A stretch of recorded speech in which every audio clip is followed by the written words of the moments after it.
Bonjour, bonjour à tous. Nous sommes le mardi 30 mai. Je suis ravie de vous retrouver enfin en live pour le mug ce matin. Et ça commence tout de suite.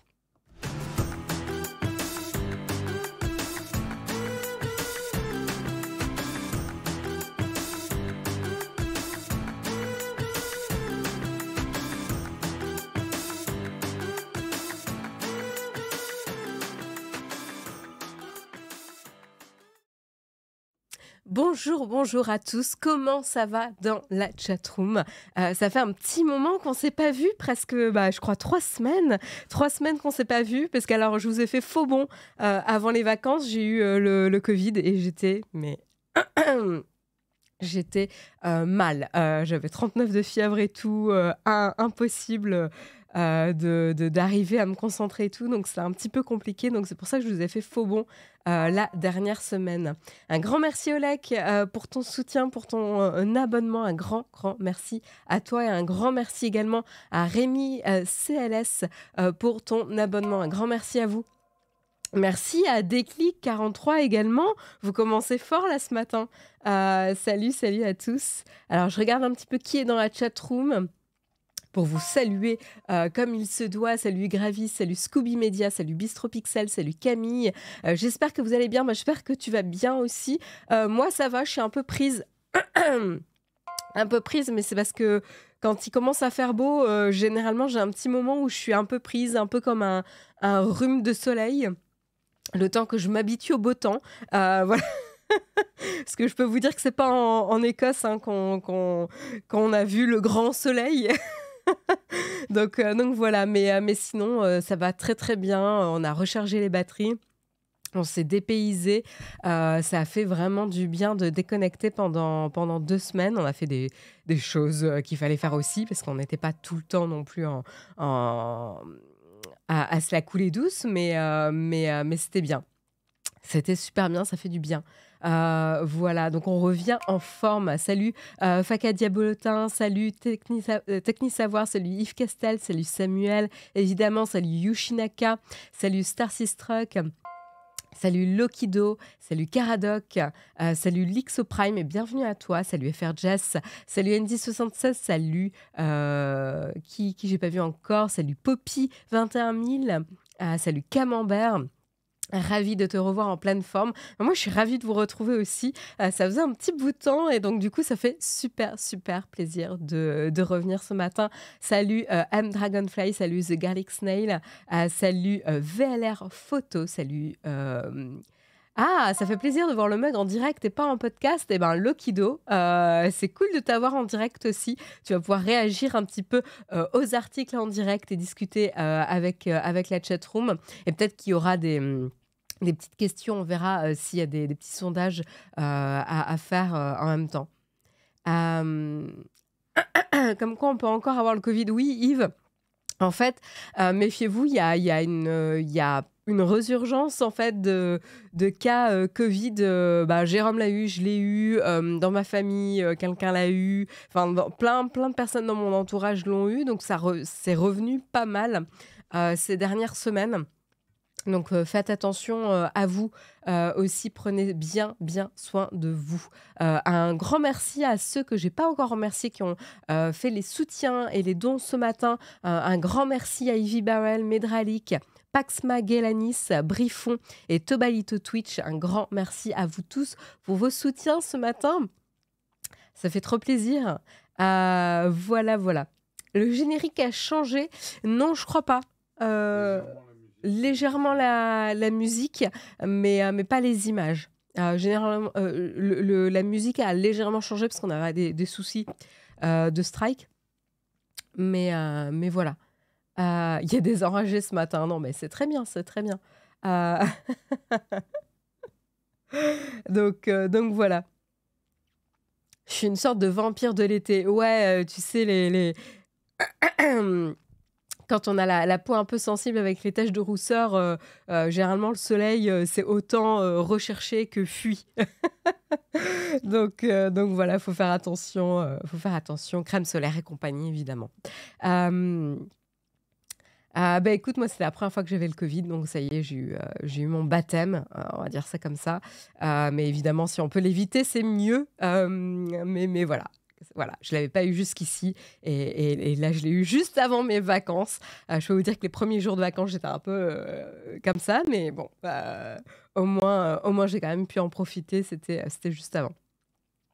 Voilà, voilà. Bon, c'est bien de parler de ma vie, mais bon, quand même, c'est pas pour ça que vous êtes venus ce matin. On va voir un petit peu ensemble le sommaire. De quoi va-t-on parler ce matin? C'est quoi qui fait le haut de l'actualité tech actuellement? Et donc, on va parler de YouTube un petit peu. On va parler de YouTube parce qu'en fait, il se débarrasse tout simplement de YouTube Stories. C'est fini pour YouTube Stories. Je ne sais même pas s'il y en a parmi vous qui avaient l'habitude de suivre ces stories. Stories, format évidemment copié d'Instagram, avec des stories qui se périmaient, entre guillemets, après 7 jours. Est-ce que vous aviez l'habitude de regarder ça sur YouTube? Sachant qu'il y a d'autres formats, évidemment. Hein. Sur YouTube, il y a les YouTube Shorts, les formats courts. Et puis, il y a également les community posts, les posts de l'onglet communauté, qui sont des choses différentes. Voilà, donc ça sera intéressant de savoir si vous aviez l'habitude d'utiliser les YouTube Stories. Je vois déjà un premier commentaire de Scooby Media qui nous dit « pas du tout ».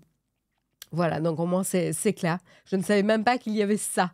Voilà, donc au moins c'est clair. Donc peut-être que ça fera de la peine à personne. Et a priori, la décision vient de là aussi.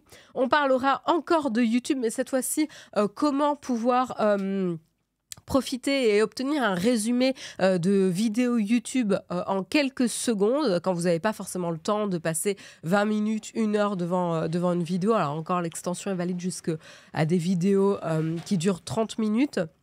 Voilà, mais des fois, quand on a besoin de regarder pas mal de vidéos, etc., c'est pas forcément le meilleur format quand on a besoin d'aller vite. Et donc, du coup, il y a une extension qui s'appelle Chrome 85, qui utilise justement la technologie GPT de OpenAI pour vous proposer des résumés justement des vidéos YouTube. Donc, on verra un petit peu plus en détail tout à l'heure comment ça fonctionne, c'est quoi le principe et est-ce que ça fonctionne vraiment ou pas. Alors, moi, j'ai pas testé personnellement, mais je pense que je le ferai cette semaine parce que je trouve que l'idée est intéressante. Mais une personne de ZDNet l'a fait et nous livre un petit peu son retour. Donc, je vous le partagerai justement pour que vous puissiez vous faire votre idée un peu.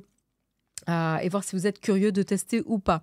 Et puis on parlera aussi d'Apple. Et oui, avec la WWDC qui arrive à grands pas, on va de plus en plus en parler. Hein. Mais là, on va commencer par un dépôt de brevet. Un dépôt de brevet qu'Apple a fait qui pourrait donner encore plus de signal vers un iPhone pliable.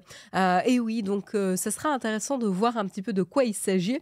C'est à la fois un système qui va permettre de protéger l'écran de l'iPhone en cas de chute et en même temps qui donne un indice sur la possibilité qu'ils soient en train de travailler sur un iPhone pliable ou en tout cas peut-être un iPhone ou une tablette pliable. Voilà. Et puis Apple encore, comme je vous le disais, la WWDC arrive à grands pas puisque ce sera le 5 juin prochain, donc très très très très très bientôt. Voilà, et donc du coup, on commence à voir des signaux un peu sur quel type de produit pourrait être annoncé lors de cette WWDC. Je vous rappelle, c'est la conférence développeur d'Apple qui a lieu chaque année. Voilà, et voilà, donc on parlera des signaux et des indices qu'on a eu jusqu'ici. Et c'est notamment Mark Gurman, le journaliste de Bloomberg, qui fait des spéculations ici sur quels seraient probablement les types de produits annoncés. Voilà. Et puis on parlera ensuite de Twitter. Twitter qui entre un peu dans un véritable bras de fer avec l'Union européenne, justement contre la lutte contre la désinformation. Et oui, ils ont tout simplement quitté le code de l'Union européenne contre la désinformation. Il y avait un groupe de sociétés comme ça qui s'était rassemblé pour établir un code de bonne pratique pour lutter contre la désinformation et Twitter a claqué la porte, ce qui n'a pas du tout plu à Thierry Breton, mais pas que. Donc on verra un peu ce qui s'est passé en détail et est-ce que vraiment Twitter risque de se faire bannir en Union européenne, quoi. C'est vraiment aussi la question. Donc on pourra en parler ensemble. Et puis, dernier petit article, une petite anecdote très très courte, mais une photo, une vieille photo. Est-ce que j'ai la date? Euh, Je devrais pouvoir retrouver la date à un moment donné. Peut-être pas. Mais une vieille, vieille photo du début du XXe siècle a été partagée. Donc, une photo qui se déroulait en France a été partagée sur Facebook aux États-Unis et elle est devenue virale. On essaiera de voir pourquoi. Je vous montrerai la photo en question et je vous raconterai un petit peu l'histoire derrière. Mais je trouvais ça assez sympa comme anecdote. Et puis, on terminera avec une série qu'on a commencé à regarder avec Jérôme durant les vacances, qui s'appelle Silo, nouvelle série Apple TV, Apple TV+. Voilà, donc disponible sur la plateforme. Science-fiction dystopique. Voilà, je vous parlerai un petit peu du pitch et on verra s'il y en a d'autres qui l'ont vu dans la chatroom. Et je vous en parlerai tout simplement pour vous donner peut-être envie ou pas de la regarder. Voilà un petit peu pour le sommaire ce matin. Je vous propose de commencer sans plus tarder avec le Kawa.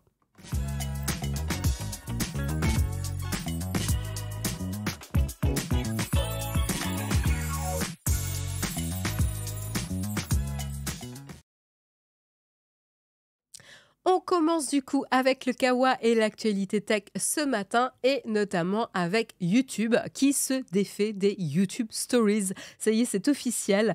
Voilà, alors certes, on était peut-être habitué pour ceux qui l'utilisaient à la disparition des YouTube Stories après 7 jours, mais là, c'est carrément une disparition complète de la fonctionnalité qui va se dérouler. Donc, petit sondage quand même pour bien commencer la journée pour voir un petit peu qui avait l'habitude de l'utiliser, cette fonctionnalité, parce que je suis un petit peu curieuse quand même d'avoir votre retour dans la chatroom sur ça, parce que moi, je crois que je l'ai jamais utilisé.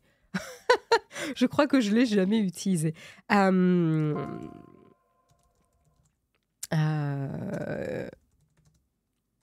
Alors, quand je dis utiliser, c'est à la fois poster des stories sur YouTube ou tout simplement regarder des stories.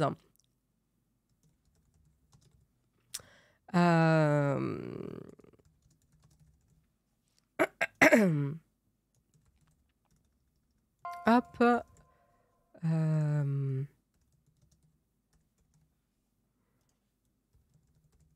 Et voilà, et on va mettre 2 minutes, ça marche.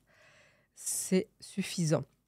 Donc voilà, petit sondage publié. Avez-vous utilisé les YouTube Stories tout le temps, parfois, pas sûr, jamais? Donc moi, je vais voter aussi. Hein. Hop, jamais. Je peux pas voter. Jérôme m'a grillé. Il a voté pour moi. Incroyable ça, incroyable. Je me fais pirater en pleine émission, en live quoi, incroyable. Du coup il a voté pour moi, tant pis. Bon, il a mis jamais, on a le même vote, ok, très bien. Voilà, c'était quoi juste des stories en fait? Donc on va revenir un petit peu sur qu'est-ce que c'était. Hein. C'est donc ce format qui était hérité du format d'Instagram. Hein. Je ne sais pas si vous vous rappelez quand même.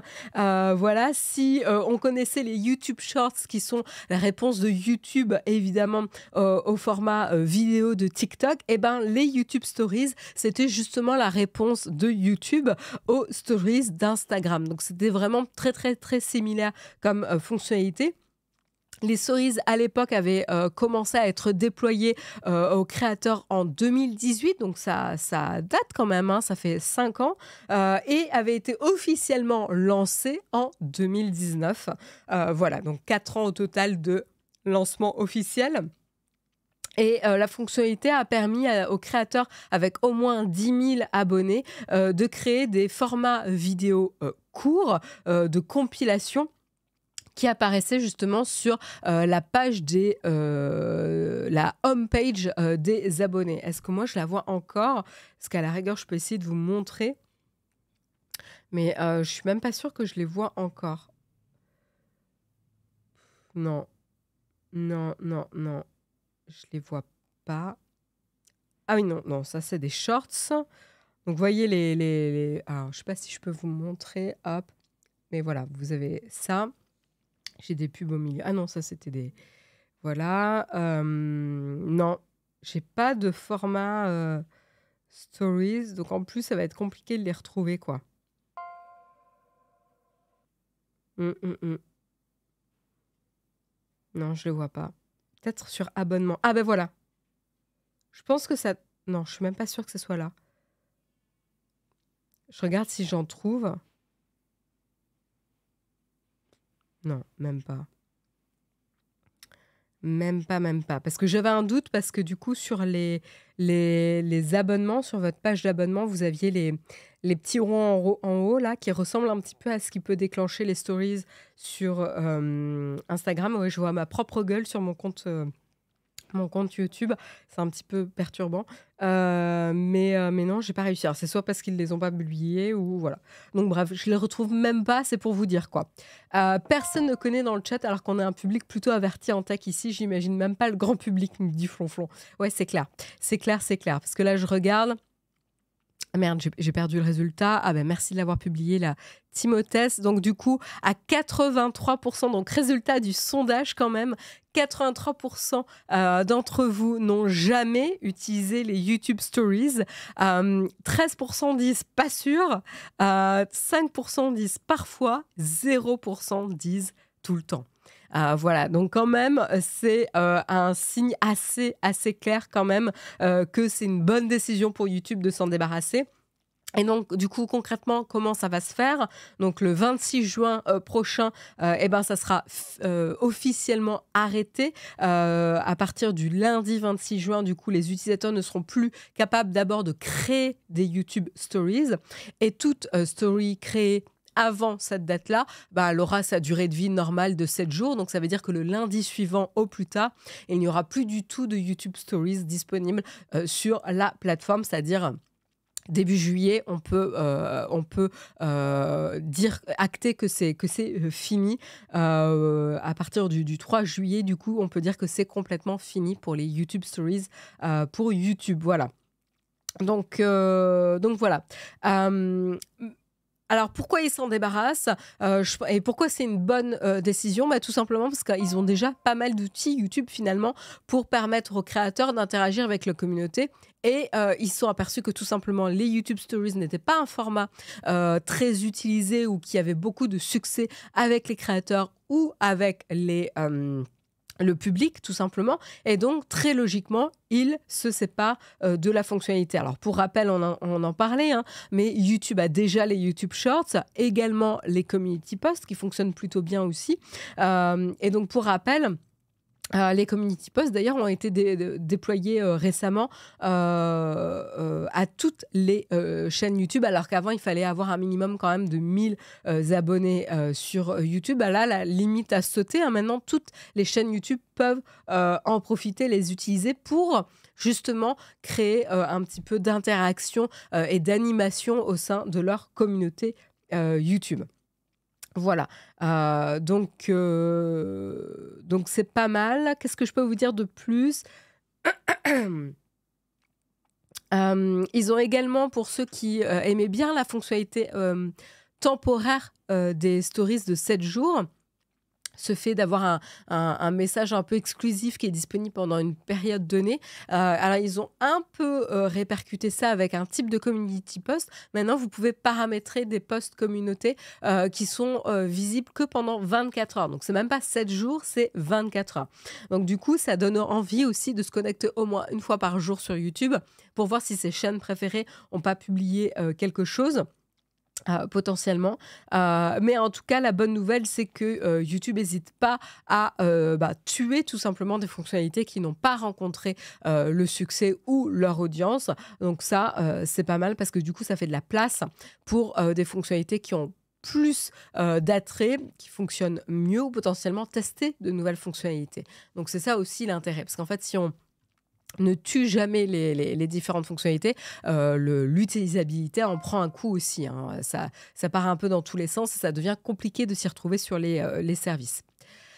J'en profite pour remercier les personnes qui nous soutiennent ce matin. Il y a pas mal de monde qui nous soutient là. Vous êtes bien réveillés ce matin. Donc du coup, je remercie voilà, Cyril Bush, Duz, Tutters44, SL Woodcutter, Charlie Belfort, Léotsu 974, Blackbird Studio et Lokido, ainsi que Cyril82 pour vos soutiens. Vous êtes en feu ce matin. Un grand merci à vous de nous soutenir. Je vous rappelle que vous permettez de rémunérer les personnes qui travaillent pour la chaîne et qui travaillent dur pour vous fournir ce contenu de qualité. Voilà, et donc un grand merci de pouvoir permettre à l'équipe de continuer à développer ce contenu pour vous chaque jour. Donc un grand merci pour votre soutien. Vous pouvez nous soutenir soit en effet via les dons Twitch, soit via les dons Tipeee. Enfin, il y a plein de manières de nous faire des dons. Ah oui, non, plus Tipeee, pardon, Patreon. C'était Patreon que je voulais dire. Donc les dons Patreon. Vous avez également les liens d'affiliation, notamment, qui peuvent fonctionner. Vous pouvez les retrouver notamment sur le site internet Naotech si vous avez oublié ou vous ne savez plus exactement quel est le code à utiliser. Donc, vous pouvez les retrouver sur le site internet. Et puis également en parlant autour de vous à des personnes qui seraient susceptibles d'aimer le contenu de la chaîne. Voilà, avec le bouche à oreille. Donc, un grand merci à vous qui soutenez la chaîne.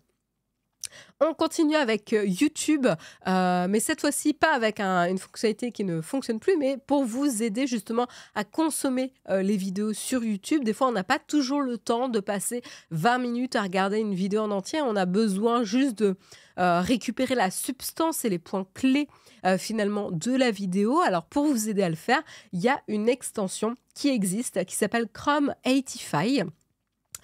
Qui utilise, comme je vous disais tout à l'heure, la technologie GPT de OpenAI, donc intelligence artificielle, pour vous aider à aller directement à l'essentiel de n'importe quelle vidéo de la plateforme. Voilà, donc l'extension, c'est une extension à installer et qui est compatible Chrome uniquement. Donc ça veut dire que ça met déjà voilà, une contrainte assez forte. Peut-être que l'extension sera disponible sur d'autres navigateurs dans le futur, mais pour l'instant, elle est disponible uniquement sur Chrome. Vous êtes prévenus. Elle est gratuite au téléchargement. Elle utilise donc l'API ChatGPT d'OpenAI et compte plus de 40 000 utilisateurs aujourd'hui sur le Chrome Web Store. Et donc, du coup, il y a une personne de ZDNet qui a tout simplement testé un petit peu l'utilisation de cette extension pour voir vraiment si ça valait le coup ou pas. Donc, je trouvais ça assez intéressant. Donc, la personne nous dit, donc je vais quand même donner son nom parce qu'elle s'est donné du mal pour tester. C'est Sabrina Ortiz de ZDNet. Qui détaille un petit peu son expérience avec l'extension Chrome 85. Et elle nous dit donc du coup l'installation est facile, il suffit du coup de se rendre sur la page 85 dans le Chrome Web Store, donc ça c'est assez simple, et de cliquer sur ajouter à Chrome, donc assez classique pour n'importe quelle extension Chrome. L'installation a pris moins d'1 minute et elle pouvait l'utiliser directement après l'installation. Et quelle forme ça prend? Eh bien, tout simplement, elle a accès à 2 boutons 85 dans l'interface YouTube. Donc, je suis désolée de la pixelisation de l'image. Mais au moins, ça vous donne une idée des 2 emplacements où vous pouvez retrouver le bouton 85 pour voilà, générer les insights de la vidéo. Donc, vous l'avez tout en haut à droite, vous avez une petite bannière. Et puis, vous avez également sous la vidéo, à côté des boutons like et dislike, vous allez avoir le bouton 85 ici entouré également. Voilà, donc là, vous pouvez les retrouver à cet endroit-là. Et du coup, lorsque vous cliquez sur le bouton, comme annoncé, en quelques secondes, l'extension a pris la vidéo originale de 8 minutes et l'a condensée en points sous un onglet Insight, donc Insight aperçu ou point clé, et Summary, donc résumé. Donc là, vous pouvez le voir. Hop, je vais vous montrer un peu. Ici, ça prend cette forme, c'est-à-dire à côté de la vidéo YouTube, vous pouvez retrouver donc une espèce de tab où le premier c'est Key Insight et le second c'est Summary. Et donc là, quand vous êtes sur Key Insight, vous avez une liste de points avec des petits emojis. Alors c'est très pixelisé, donc du coup vous ne les voyez pas très bien, mais il y a des petits emojis pour chaque point. Et donc vous pouvez retrouver un petit peu les points clés de la vidéo. Et donc, il suffit de cliquer sur le bouton Summary pour avoir carrément accès au résumé. Et donc, le point le plus important, c'est est-ce que le résultat, les résumés ou les insights ou les points clés sont vraiment pertinents et justes. Elle nous dit en tout cas que elle avait déjà regardé la vidéo de 8 minutes, hein, donc elle connaissait le contenu. Elle nous dit que l'onglet Insight était exact à 100% et présentait du coup tous les points importants de la vidéo dans un format très digeste, puisque c'était vraiment des bullet points avec des petits emojis, donc vraiment très court et très facile à consommer. Par contre, l'onglet résumé ici comporte une erreur flagrante. Donc là, c'est un petit peu dommage. Il nous disait notamment que dans le résumé, que la tablette Fire HD 10 Plus est une mise à niveau majeure avec un design métallique élégant, un espace de stockage de 64 Go et la prise en charge du Wi-Fi 6 et un lecteur d'empreintes digitales. Or, justement, la vidéo dit exactement le contraire. Il parlait en fait à la place de la Fire Max 11 et disait que la Fire HD 10 Plus était en fait plutôt médiocre par rapport à ça. Donc du coup, il y a eu un inversement et une confusion des modèles. Mais hormis cette erreur, tout était exact. Et le grand avantage de l'extension, c'est que chaque point est horodaté. Et donc, du coup, il suffit de cliquer sur le horodatage pour vérifier les points qui vous intéressent. Donc, encore une fois, ça, c'est une bonne habitude à prendre pour toute pièce d'information que vous consommez, en fait. C'est de pouvoir vérifier les sources et s'assurer que ça dit bien voilà, la bonne chose et que vous pouvez vérifier par vous-même la source. Donc là, au moins, vous pouvez, avec le horodatage, très facilement cliquer et ne pas avoir regardé toute la vidéo, mais juste vérifier les points qui vous intéressent le plus. Donc voilà, donc toujours faire attention quand même au résumé généré par ChatGPT. 85 est téléchargeable donc gratuitement, comme je vous le disais, depuis le Chrome Web Store. Et vous avez accès à 3 résumés gratuits par semaine pour des vidéos de 30 minutes au maximum. Donc c'est déjà pas mal. Par contre, attention, hein, si vous avez besoin d'un nombre illimité ou plus de 3 par semaine, là, il faudra payer. Il y a un abonnement à 4,95 $ par mois ou 3,95 $ par mois avec un paiement annuel. Donc là, ça sera votre choix. Si c'est vraiment quelque chose que vous commencez à utiliser au quotidien, ça peut être utile quand vous faites pas mal de consommation de vidéos, que vous avez besoin d'aller plus vite. Mais sinon, peut-être pas vraiment. Donc à vous de vous faire votre propre opinion. En tout cas, c'est quand même bien foutu. C'est pas la première fois ou c'est pas complètement nouveau, hein, ce type de résumé des vidéos ou de transcription. Alors là, c'est plus que de la transcription ici. C'est carrément un résumé des points clés de la vidéo. Moi, je trouve ça assez intéressant et pratique du coup comme utilisation. Donc c'est pour ça que je suis assez curieuse de la tester, quoi. Voilà. Un grand merci également à Elissa pour ton soutien ce matin. Un grand merci pour ton abonnement. Et Oleg qui nous dit, cet abo dédommage les youtubeurs des pertes en vue, watch time et référencement. C'est une bonne question, Oleg. Je ne sais pas du tout comment ça fonctionne, en effet, s'il y a une vue décomptée ou pas. Malheureusement, je ne pense pas. Et en effet, c'est un vrai problème, ouais. Mais après, voilà, enfin moi je sais que les contenus vidéo, j'ai juste pas le temps, quoi. Alors après, je suis pas une grande consommatrice de YouTube, mais par exemple au boulot, quand des personnes publient des vidéos, je trouve ça super contraignant. En fait, moi j'aurais besoin du transcript à côté, quoi. Et même pas forcément du résumé, mais au moins du transcript, parce que moi, je préfère lire que de perdre mon temps à attendre le débit de parole de la personne, qui n'est pas forcément à mon rythme, etc. Enfin bref, ça m'agace. Alors qu'avec l'écriture et le texte, vous pouvez scanner et vous arrêter aux endroits qui vous intéressent le plus, quoi. C'est une méthode de consommation, voilà, vous préférez soit l'un, soit l'autre. Et en plus, c'est vrai que moi, la vidéo, je l'associe plus quand même à de la détente. Et donc, je pose un peu mon cerveau, quoi. Je ne suis pas trop en consommation vraiment concentrée ou active. Et donc, du coup, ça dépend, mais en général, non. Et donc, du coup, dans le domaine du travail, j'aime pas trop ça. Mais c'est très, très personnel, pour le coup. Oui, il faut accélérer la vidéo. Enfin bon, si à chaque fois que quelqu'un publie une vidéo, il faut que je paramètre en plus la rapidité de débit en fonction de la personne qui parle.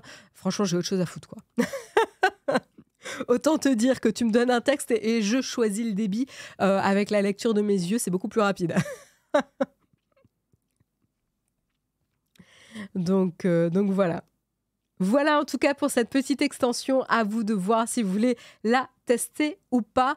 On enchaîne tout de suite avec les petites news Apple. Qu'est-ce qui concerne Apple en ce moment? Eh bien, tout simplement, il y avait un brevet dont je voulais vous parler que Apple a déposé mi-février dernier qui permettrait à ces smartphones de se plier lorsqu'ils tombent.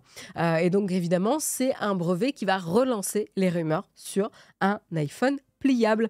Alors pour l'instant, on n'a pas évidemment de quoi que ce soit d'officiel concernant un potentiel iPhone pliable, donc attention à ne pas vous emballer ici, mais tout laisse à croire que l'idée n'est pas restée dans les cartons. En effet, Apple Insider a repéré le 16 mars 2023 un document attestant qu'Apple a déposé un brevet justement en lien avec ses smartphones ayant la faculté de se plier en deux. Il peut être consulté d'ailleurs sur le site de l'United States Patent and Trademark Office, le bureau justement américain des brevets et des marques de commerce.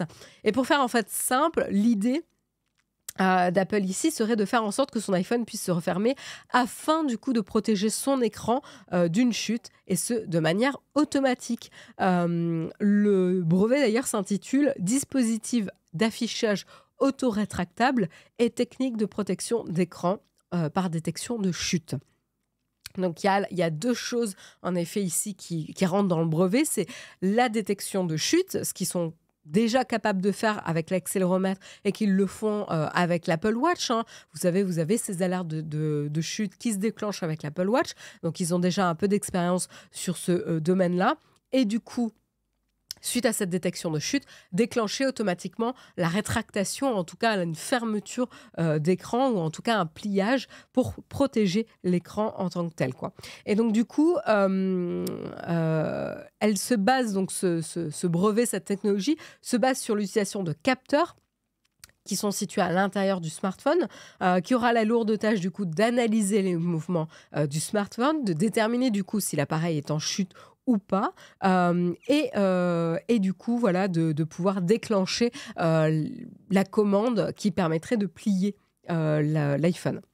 Alors le but, c'est pas forcément de plier totalement l'iPhone ici, mais au moins une partie pour éviter qu'il atterrisse sur son écran, qui est la partie a priori la plus fragile de l'iPhone aujourd'hui, même s'ils ont beau nous mettre des Gorilla Glass ou des glaces je ne sais pas quoi, en fait ça reste quand même la partie la plus fragile de l'iPhone, et donc du coup éviter qu'il tombe sur cet écran-là et qu'il tombe sur un coin ou un dos, ça permettrait de limiter les chances que l'écran se casse.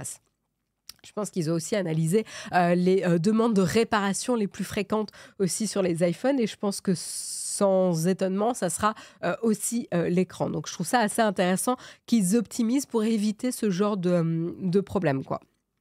Et donc du coup, là, vous avez une petite image, je vais essayer de vous la montrer, hop, du brevet, où vous pouvez voir que du coup, en effet, le but, c'est pas de plier complètement l'écran, de le refermer complètement, mais de le plier un petit peu pour que ça atterrisse au moins sur les bords et pas sur l'écran lui-même. Donc rien que ça serait suffisant à augmenter la protection ici de l'écran de l'iPhone, quoi. Donc ça, c'est quand même assez intéressant. Donc, en effet, pour rappel, il n'y a pas de version de smartphone pliant pour Apple aujourd'hui. On n'a pas de rumeur comme quoi ça serait annoncé cette année, par exemple.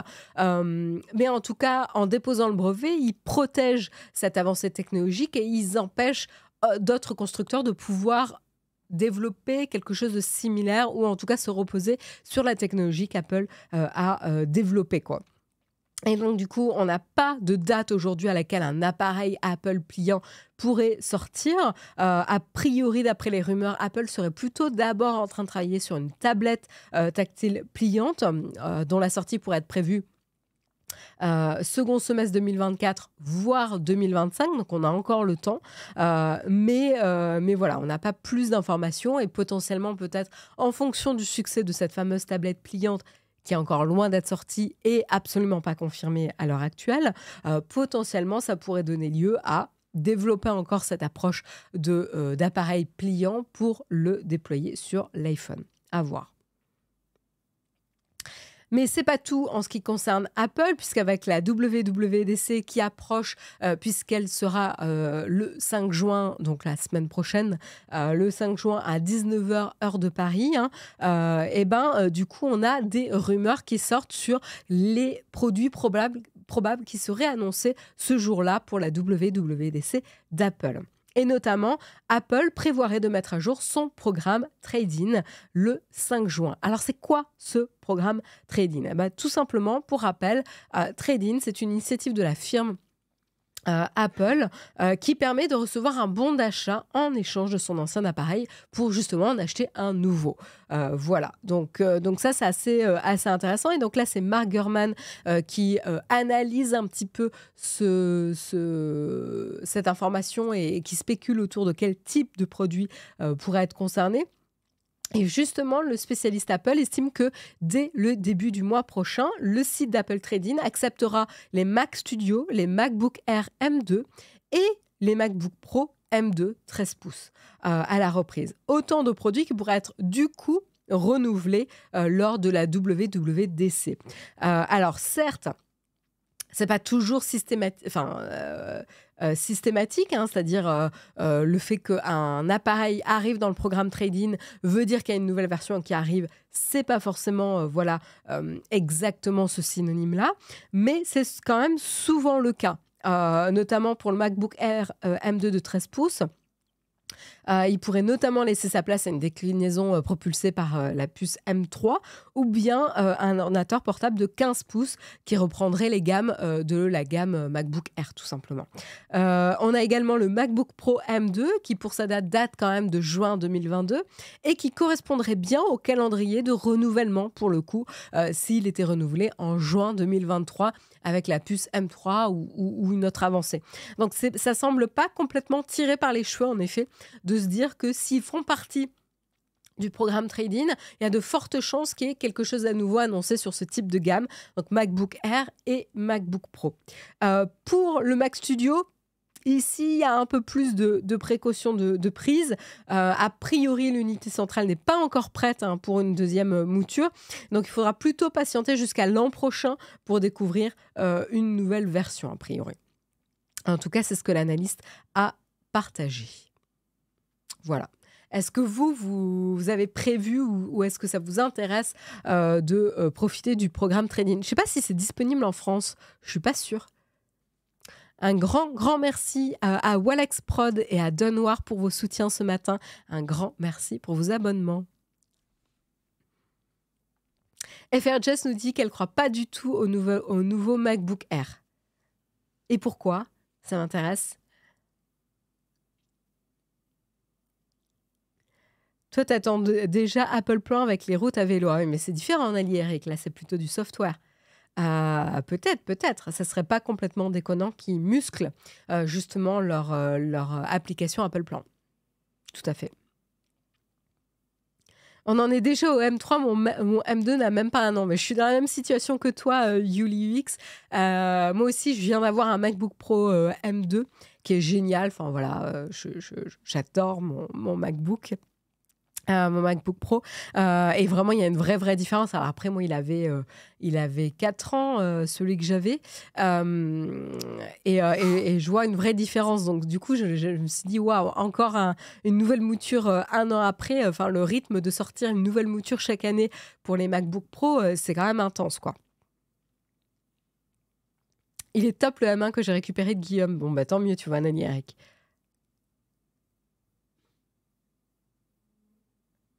Je regarde un peu vos commentaires.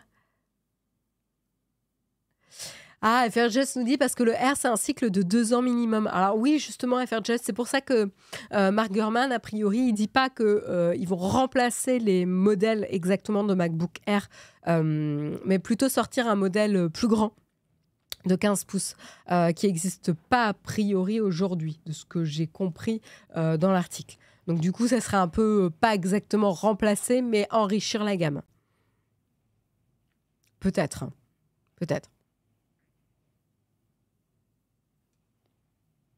Donc à voir. Oui, et a priori, les changements de version sont assez motivés par les changements de puce, ouais, tout à fait. Des déclinaisons de couleurs pour le R seraient bienvenues. Un M1, ça dure quoi? 10 ans peut-être si on en prend soin? Grégory Hill, c'est très, très difficile de répondre à ce genre de questions parce qu'en fait, ça dépend pas que d'Apple. Ça dépend aussi de l'évolution des technologies de puces, et de puissance. Donc c'est très, très compliqué à prédire. Puis ça dépend aussi de ton utilisation. Voilà. Donc si tu fais, que de la saisie, en effet, tu as pas du tout besoin d'en changer, très, très souvent, quoi. Par contre, si tu fais de la vidéo, et cetera, ça évolue tellement vite et tu as toujours besoin de plus de puissance qu'en fait, tu seras obligé d'en changer beaucoup plus rapidement. Donc vraiment, ça dépend vraiment de plusieurs facteurs ici. Le M1 à quel âge maintenant? 3 ans? Je crois que c'est à peu près ça, hein. Je crois que c'est à peu près 3 ans, hein. S'ils en sortent un chaque année, c'est ça, hein.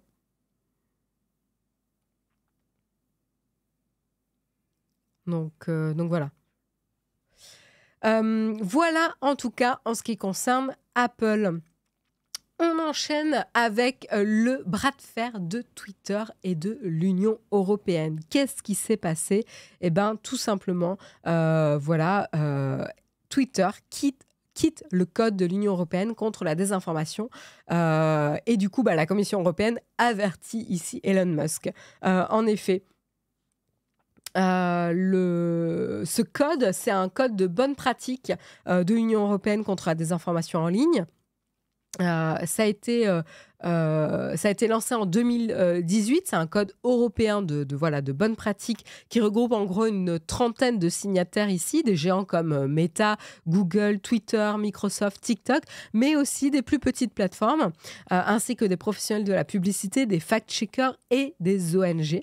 Les signataires rappellent l'AFP ont eux-mêmes participé à la rédaction du texte qui contient du coup une quarantaine d'engagements visant notamment à mieux coopérer avec les fact-checkers et à priver de publicité les sites internet diffusant des infox. Donc c'est vraiment pour lutter ici contre la désinformation. Et ce qui s'est passé, et c'est Thierry Breton qui l'a annoncé sur un tweet, voilà, ce samedi 27 mai, c'est qu'il annonce en effet que Twitter a quitté ce code de bonne conduite, on va dire, contre la désinformation. Cependant, en quittant le code, les obligations de Twitter demeure. Et ça, c'est un rappel qui a été fait par Thierry Breton sur Twitter. Il dit notamment « Vous pouvez courir, mais vous ne pouvez pas vous cacher. Au-delà des engagements volontaires, la lutte contre la désinformation sera une obligation légale en vertu de la DSA, la loi sur les services numériques, à partir du 25 août. Nos équipes seront prêtes à faire appliquer la loi. » Donc là, voilà, avertissement très clair ici de Thierry Breton à Elon Musk ici. Pas tout à fait étonnant, mais en effet, c'est vrai que le départ de Twitter de cette espèce de code de bonne conduite contre la désinformation est pas forcément très très étonnant, hein. Depuis le rachat du réseau social il y a 6 mois, Elon Musk a quand même assoupli les règles de modération des contenus problématiques et semble même avoir amplifié la voix des propagateurs notoires de désinformation sur la plateforme, hein. Il a rétabli quand même des comptes plus que douteux, qui avait été condamné par Twitter et par la modération de Twitter. Et du coup, voilà, c'est pas forcément étonnant qu'il ait quitté le code. Et voilà. Mais Thierry Breton, c'est pas le seul qui s'est exprimé à ce sujet, puisque hier, Jean-Noël Barrot, le ministre délégué en charge du numérique, a réagi justement à la décision d'Elon Musk de quitter le Code européen des bonnes pratiques en matière de désinformation. Il était invité de France Info ce lundi et justement il a annoncé que la France était prête à bannir Twitter si le réseau social refusait de respecter le DSA, donc le futur règlement européen sur le numérique qui donc rentrera en vigueur fin août, plus précisément le 25 août justement. Voilà, donc là en effet, voilà, Elon Musk a un double avertissement ici. Et on n'aime pas trop a priori qu'il ignore ou en tout cas qu'il tourne le dos. Donc il y a un espèce de bras de fer ici entre l'Union européenne et Elon Musk. Mais la question qu'on peut se poser, c'est est-ce que vraiment Twitter peut-il vraiment être banni de l'Union européenne? Ça semble assez difficile d'imaginer que Twitter va être, par exemple, banni de la France ou de l'Europe. Le code des bonnes pratiques en matière de désinformation fonctionne plutôt sur la base du volontariat, des personnes qui s'engagent à respecter de manière volontaire ce code de bonnes pratiques, et il n'y a rien qui force à respecter.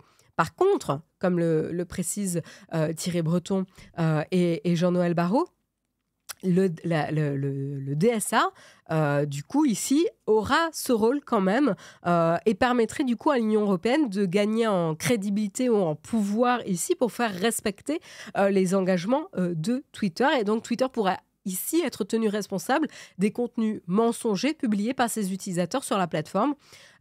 Et son algorithme, d'ailleurs, devra être publié au nom de la transparence. Et donc, du coup, là, c'est clair qu'en cas d'infraction, Twitter serait alors sujet à des amendes importantes, voire à une suspension. Alors, évidemment, la suspension, c'est pas un but en tant que tel, mais le but en tant que tel, c'est de faire respecter les articles du DSA, quoi. Et le DSA crée donc ce cadre légal pour justement bloquer Twitter s'il enfreignait justement les règles, quoi. Il est peu probable que l'Europe aille jusque-là, mais il ne serait pas étonnant qu'il y ait des amendes et des sanctions. Dans un premier temps, quoi, clairement. Après, je pense que l'Union européenne aussi espère peut-être que Linda Yaccarino, qui est censée reprendre les rênes de Twitter, ou au moins qui va remplacer Elon Musk partiellement dans la prochaine semaine, sera peut-être un peu plus ouverte et réceptive aux discussions. À voir.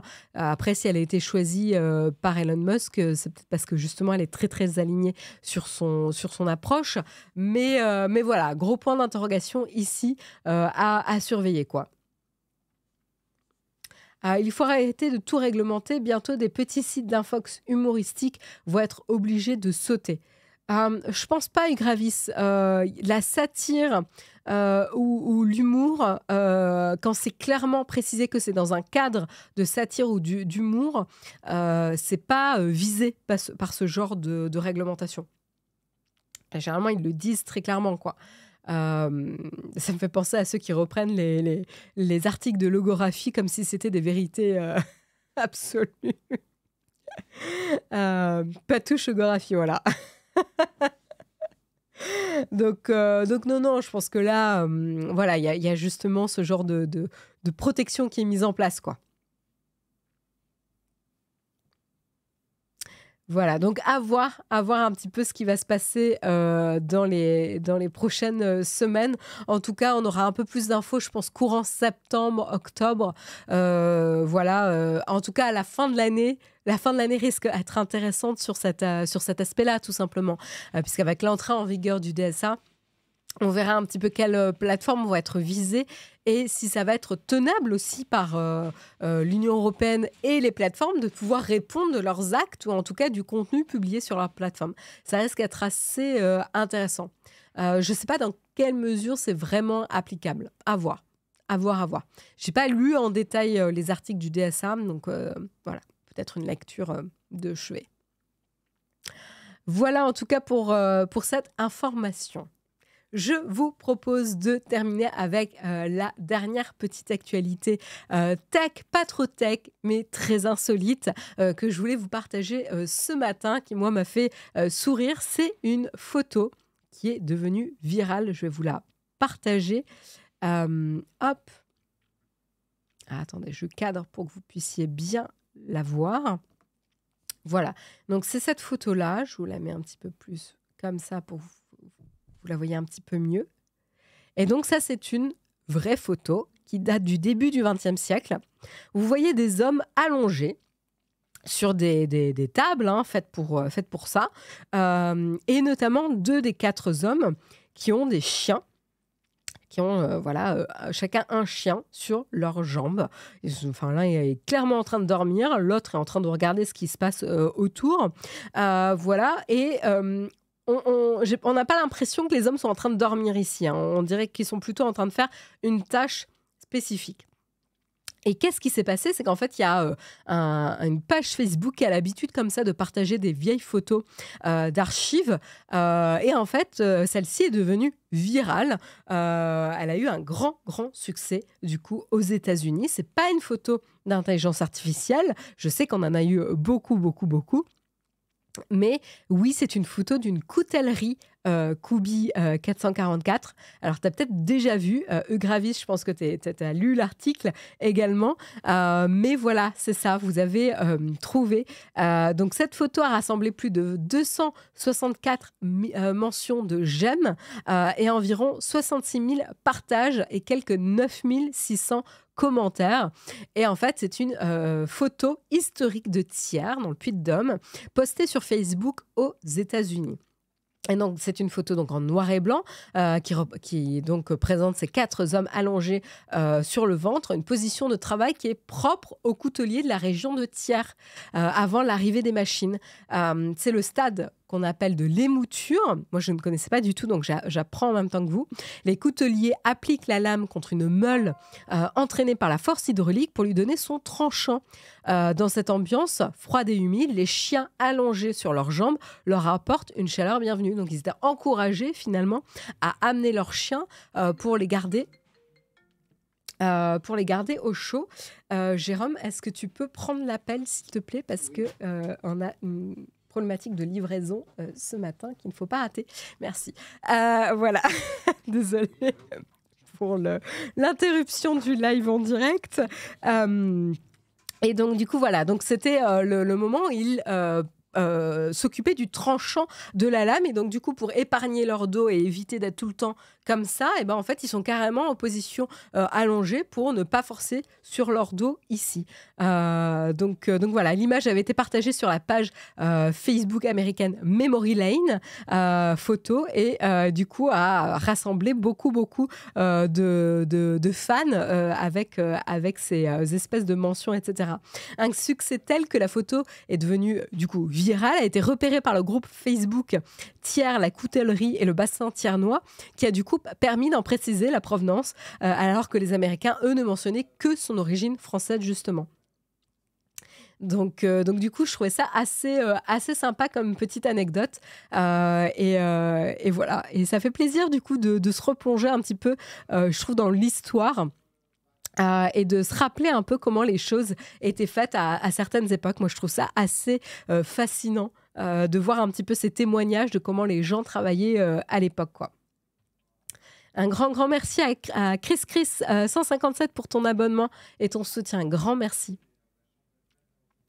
Au musée Opinel, il y a une photo similaire, si je me rappelle, nous dit Fix in the Mix. Ah, intéressant. Intéressant.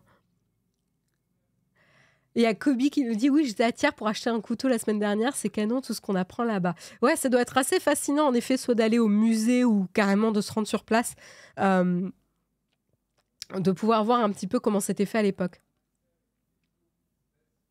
Caradoc, qui nous dit « Ils ont dû se dire, les Français, ils travaillent allongés, tu m'étonnes. » On faisait la journée des chiens au bureau à l'avance. Pas mal.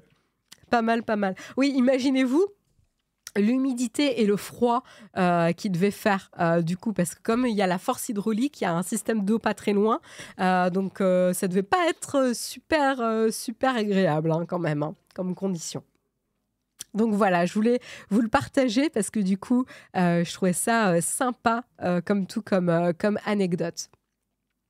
Voilà, c'est la fin du coup des actualités tech ce matin, mais c'est pas la fin de l'émission puisque je voulais passer un petit peu de temps à vous présenter une série qu'on a commencé à regarder avec Jérôme, une nouvelle série sur Apple TV. Donc si ça vous intéresse, restez un petit peu avec nous, avec moi, voilà, en bonne compagnie, et on va parler de cette série tout de suite dans la cerise sur le croissant.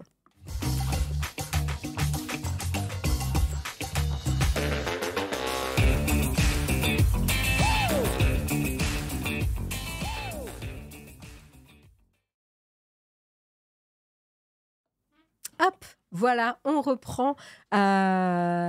Et voilà. Et donc, vous voyez tout de suite la série dont je voulais vous parler ce matin. Enfin, non, vous ne la voyez pas, vous allez la voir maintenant. Voilà, j'en oublie mes petits contrôles ce matin pour vous montrer de quoi on va parler. Je voulais vous parler du coup de la fameuse série de science-fiction dystopique Silo, ou Silo, si vous en avez entendu parler. Je vois que déjà certains ont vu. Il y a Kéfir qui ne Kéfellait faire. Vous m'aidez pas avec vos pseudos.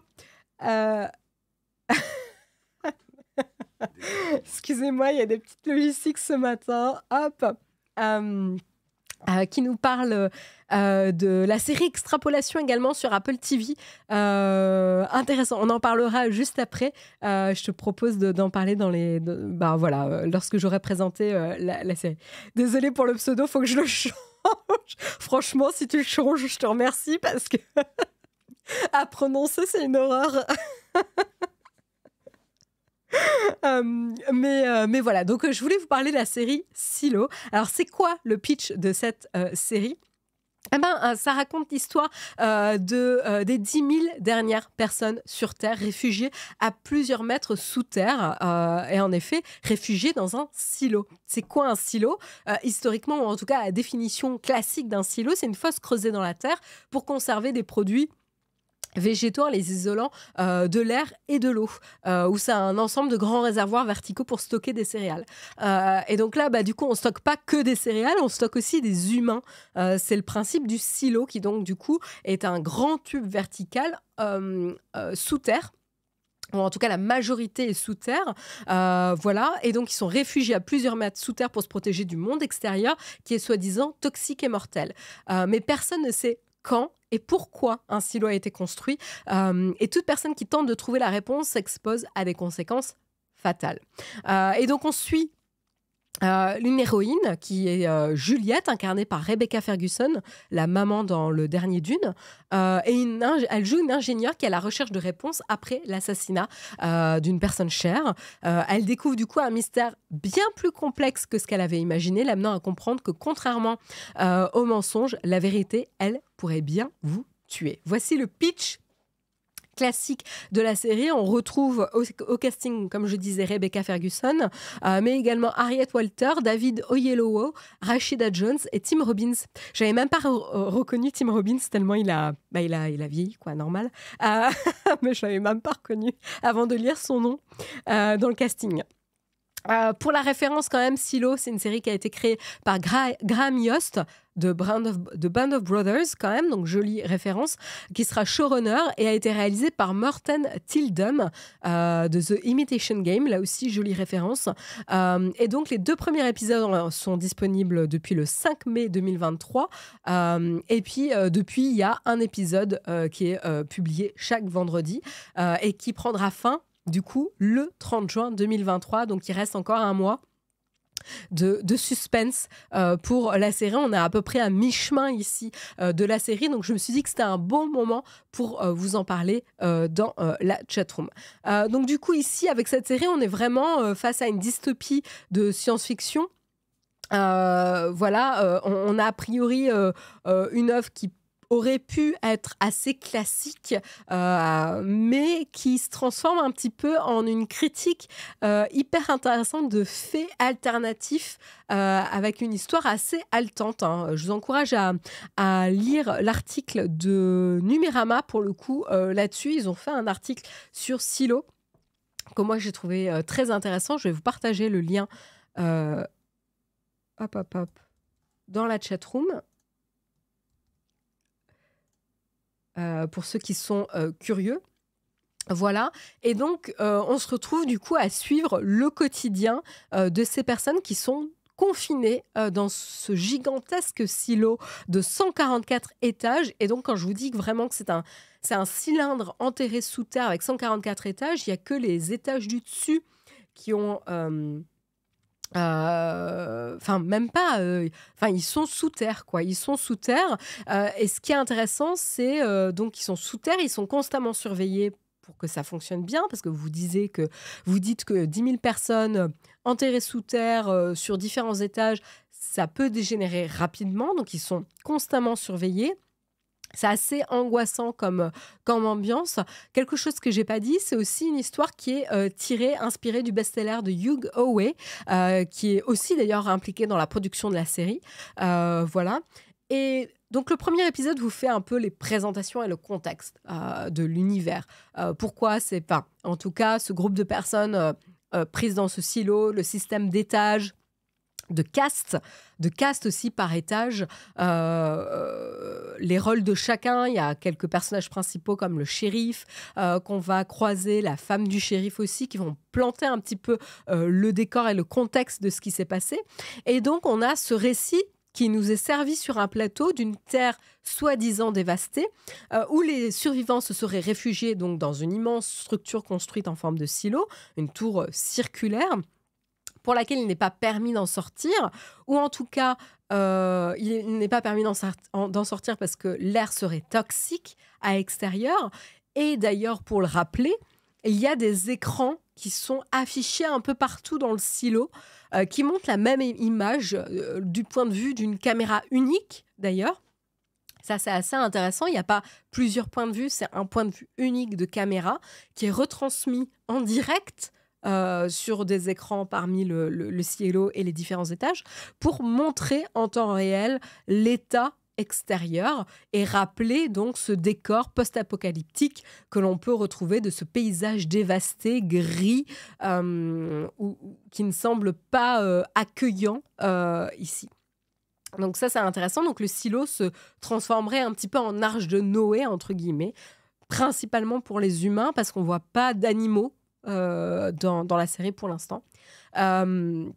Et qu'est-ce que je peux vous dire de plus donc voilà, donc on a ce postulat. Mais ce qui est intéressant, c'est que ce postulat s'effrite très rapidement, même dès le premier épisode, puisqu'on va avoir des choses qui clochent. Notamment les gens qui ne sont pas capables d'expliquer pourquoi ils sont dans un silo et qu'est-ce qui a déclenché cet événement post-apocalyptique, ou en tout cas d'atterrir à un air irrespirable qui fait qu'on ne peut pas sortir. Et quand je dis personne n'est au courant, c'est-à-dire que même les plus hautes personnalités qui résident dans le silo ne sont pas au courant de ce qui se passe. Pourquoi, historiquement, la population a migré dans ce silo ? Qu'est-ce qui a déclenché ça ? On parle d'une révolte à un moment donné, mais on ne sait pas qui sont qui avait raison, qui avait tort, ou pourquoi les personnes qui se sont révoltées sont les méchants dans l'histoire. A priori, ils se sont révoltés parce qu'ils voulaient sortir, mais en sortant, ils auraient mis toute la population en danger. Et donc, du coup, voilà, d'un autre côté, tu comprends pourquoi ils auraient envie de sortir. Et de l'autre, ils auraient mis carrément l'espèce humaine en danger, puisqu'avec, ils auraient mis en danger ces dernières 10 000 personnes confinées dans le silo. Autre fait super intéressant, je trouve, comme élément dans le pitch, c'est mentionné dès le premier épisode, hein, là, je vous spoil rien du tout hein, dans ce que je vous dis ce matin, c'est que si à un moment donné, quelqu'un demande à sortir du silo, c'est pas empêché. C'est-à-dire, c'est au contraire, on va dire, ok, si une personne exprime le vœu de sortir, c'est entendu et c'est irrémédiable. C'est-à-dire qu'elle ne peut pas revenir sur sa déclaration et c'est en fait un suicide organisé ou une condamnation à mort. Puisque du coup, ils vont orchestrer un petit peu tout ça comme un élément tragique. La personne a mentionné qu'elle voulait sortir, ça veut dire qu'elle va être condamnée. Et donc, tout le cérémonial qui suit va être une incarcération, une préparation à une exécution publique, on va dire, puisqu'après, tout le monde se rassemble dans cette fameuse cuisine avec un écran géant qui montre justement ce qui se passe à l'extérieur. Et donc, du coup, tout le monde se rassemble dans cette cuisine au moment où la personne est censée sortir. La personne sort en plus en combinaison, protégée, etc. Et à chaque fois, on la voit mourir dehors. Encore une fois, pas de spoil ici, puisque c'est ce qui se passe dans le premier épisode. Donc, je trouve ça assez intéressant comme postulat. Et en fait, au fur et à mesure, on va avoir certaines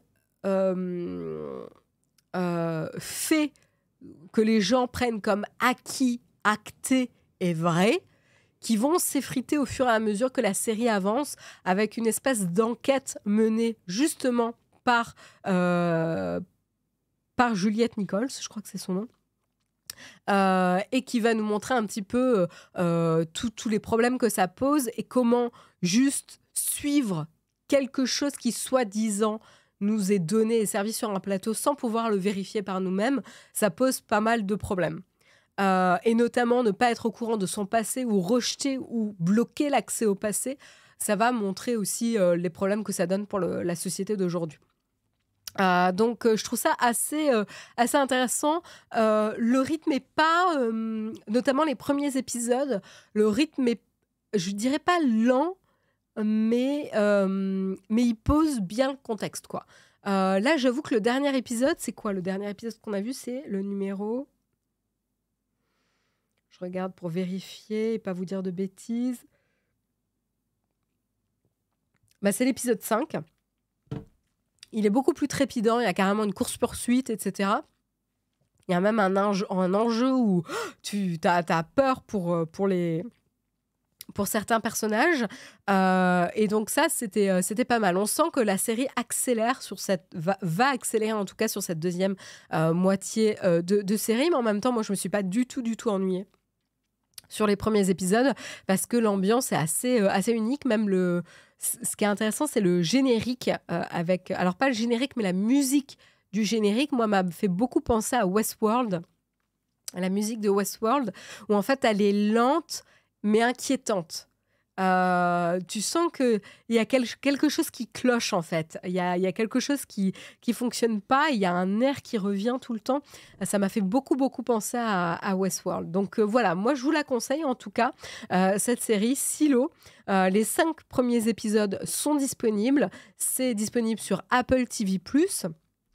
Avec des acteurs qui sont vraiment très bien, très convaincants. Je regarde un petit peu vos commentaires maintenant dans la chatroom, parce que j'ai beaucoup parlé. Alors je regarde un peu. 3e épisode, incroyable. C'est un transpersonnage vertical avec les différentes cases séparées. Oui, c'est pas faux, Drew PJ, oui, tout à fait, c'est le même principe. C'est le Snowpiercer-like, mais version verticale et ouais. Il y a combien de saisons? Pour l'instant, c'est la première saison. Je ne suis pas capable de dire s'il y en aura plus. C'est que sur Apple TV, oui, parce que c'est une production originale d'Apple.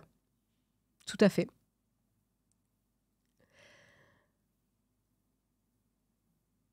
L'actrice ressemble à la présentatrice de l'émission. Elle fait sa pub pour sa série. Oh là, bah dis donc, si je ressemble à Rebecca Ferguson... Je sais pas, je pense que tu as peut-être besoin de lunettes. Rebecca Ferguson crève l'écran dans la série. Ouais, je suis assez d'accord. Elle est assez impressionnante, mais pas qu'elle. Moi, j'ai beaucoup aimé la mère et Marnes. J'ai trouvé d'abord leurs personnages très touchants, très attachants et intéressants. Et je les ai trouvés formidables, mais pas que, aussi le shérif aussi, la femme du shérif est incroyable. Pour l'instant, tous les personnages croisés dans la série, moi je les ai beaucoup aimés et les acteurs étaient vraiment toujours bien choisis. Le médecin aussi est très bien comme acteur. Ça m'a fait penser à Under the Dome. Ah, c'est pas une référence qui me serait venue à l'esprit. J'ai trouvé Under the Dome beaucoup plus légère. Là, il y a vraiment une ambiance pesante et inquiétante qui va pas être réfractaire non plus et qui va pas te dégoûter de la série. Mais tu sais qu'il y a un mystère à élucider qui est inquiétant. Et plus ça va, plus c'est inquiétant. Under the Dome, c'était plus léger, je trouvais, dans le traitement. Mais tout à fait, niveau sociétal, ça ressemble un peu au Snowpiercer, au transpersonnage.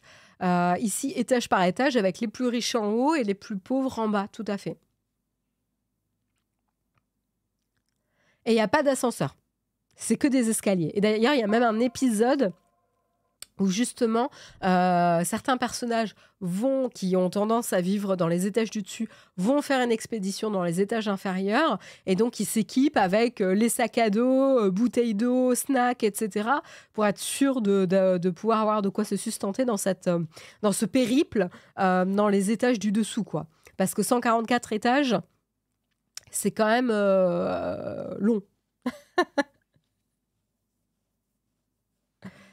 Quand t'as vu la série la première fois, ça t'a pas fait penser à Métro? Je vois pas ce que c'est Métro. Je connais le métro, mais je vois pas ce que c'est Métro.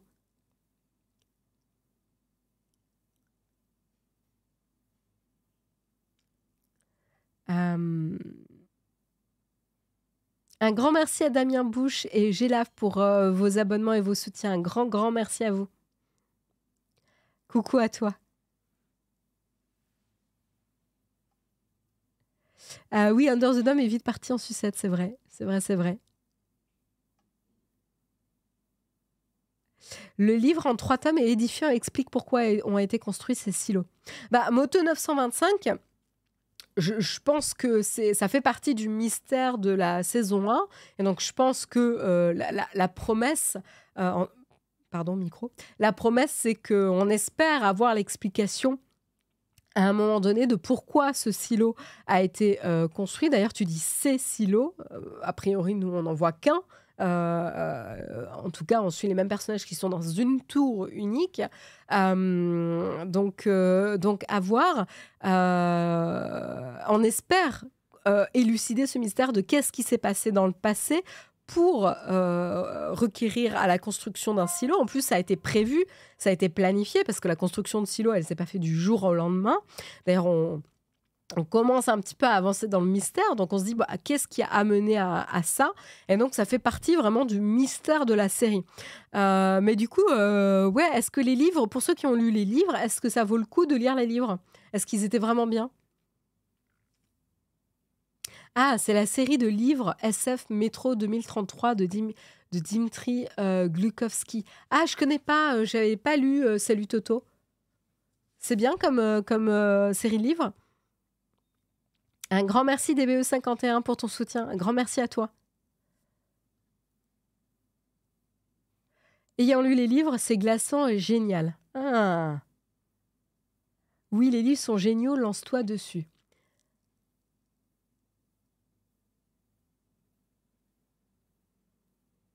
Ah, vous me donnez envie. Vous me donnez envie. Mais vous me conseillez quoi? Les livres de Howard Hughes? Alors, attendez.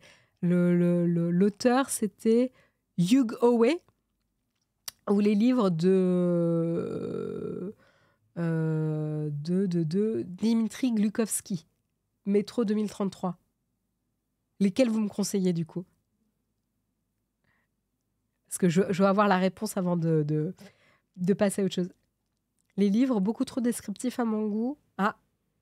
Un petit avis un peu plus mitigé. Sinon, tu as le jeu Métro 2033. Ah non, ça, les jeux, non. Je suis plus livre.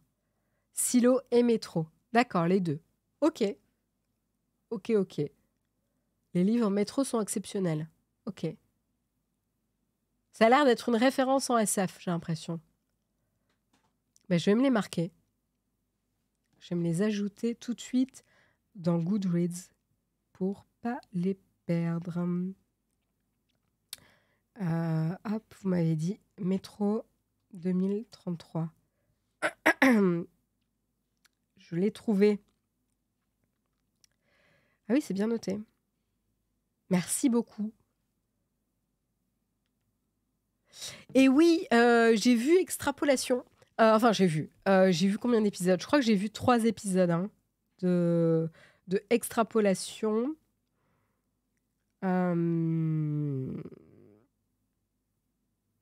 Attendez, je vais essayer de la retrouver. Non, 2 épisodes. On a vu 2 épisodes de Extrapolation. Je crois que c'est aussi une série Apple TV+. Et en fait, j'ai beaucoup de mal avec la série. Alors, le sujet est hyper intéressant, mais j'ai eu beaucoup de mal parce qu'en fait, ça m'a foutu le bad, mais sévère, quoi, en fait. J'arrivais pas à dormir après, quand je regardais cette série. Je moulinais toute la nuit sur ce que je voyais, et pas de manière positive. C'est-à-dire, Black Mirror, y a des épisodes qui étaient vraiment durs, vraiment lourds. Et certes, ça portait à discussion et ça te faisait réfléchir après, mais c'était une réflexion intéressante et constructive. Extrapolation, à part te dire que tu vas à la fin du monde, et que tu peux rien faire, bah, en fait, alors extrapolation, le principe c'est, vous allez, ouais, c'est assez violent, ça m'a fait beaucoup cogiter, ouais, c'est le moins qu'on puisse dire. En fait, le principe, le pitch de la série, c'est que vous arrivez alors je sais pas si le premier épisode commence en 2000, je pense qu'il commence en 2025 ou 2030, un truc dans le genre. Et en fait, il montre l'évolution du monde et à chaque fois, il y a des bonds dans le temps à chaque épisode de plusieurs dizaines d'années. Et vous voyez l'évolution négative de l'environnement et les répercussions sur la société. Et donc, certains personnages, vous les retrouvez, pas tous, etc., parce qu'il y a des bons dans le temps, donc ils vieillissent plus vite. Et en fait, j'ai trouvé ça très, très déprimant. Euh, parce que parce qu'en fait, ça ne montre que du négatif, en fait. Et du coup, ça m'a dégoûtée de la série, pour être honnête. C'est-à-dire que j'étais tellement mal, après avoir regardé un épisode, tellement mal que j'arrivais même plus à dormir après ça, et que j'y repensais, que ça me hantait un peu et tout, que du coup, j'ai juste pas envie de la regarder. Je trouve pas ça... ça va pas nous aider, en fait. Cette espèce de scénario complètement catastrophe et tout, bah, du coup, ça fait l'effet inverse que si c'est que du négatif, je vais juste pas me pourrir le moral en regardant ça, quoi. En fait, ce qui est intéressant, c'est de générer des discussions et de voir qu'est-ce qu'on peut faire pour agir dessus. Au lieu de se dire, bon, c'est bon, de toute façon, on va à la catastrophe, on va tous crever et détruire le monde. Donc, bon, voilà. Donc, du coup, ouais, j'ai eu beaucoup, beaucoup, beaucoup de mal avec la série. J'ai quand même envie de voir la suite parce que c'est que 2 épisodes, mais je pense qu'il ne faut pas que je la regarde le soir. Donc, je pense qu'il vaut mieux que je la garde pour genre un milieu de journée, quoi. Me regarder un épisode à la post-déj, etc., pour que je puisse avoir une après-midi avec et que pour pouvoir y réfléchir et passer et me changer les idées. Parce que vraiment, difficile, quoi. Donc, extrapolation, attention. Préparez-vous. Mon conseil, c'est ne la regardez pas avant de vous coucher ou de dormir, quoi. Et sinon, j'ai terminé la série Marvelous Mrs. Maisel et la fin est parfaite. Très, très chouette. Elle fait vraiment honneur à la série, qui n'est pas une série parfaite sur toutes les saisons, mais qui est vraiment très, très chouette. Donc voilà. Je voulais quand même le mentionner. Voilà. Il est 9h17. Je vous propose de vous souhaiter une excellente journée et une excellente semaine à tous. Moi, je vous retrouve comme d'habitude la semaine prochaine. Même heure, même jour, à 8h le mardi pour discuter ensemble de l'actualité tech. Vous retrouvez Jérôme demain matin et puis vous retrouverez Guillaume jeudi comme d'habitude. Voilà. Sur ce, avant de se quitter, on va quand même regarder pour faire un petit raid. Et puis on va aller jeter un coup d'œil du côté de Pépipin pour un peu d'art. Voilà, très bien. Sur ce, je vous souhaite une excellente journée et à très vite. Bye bye.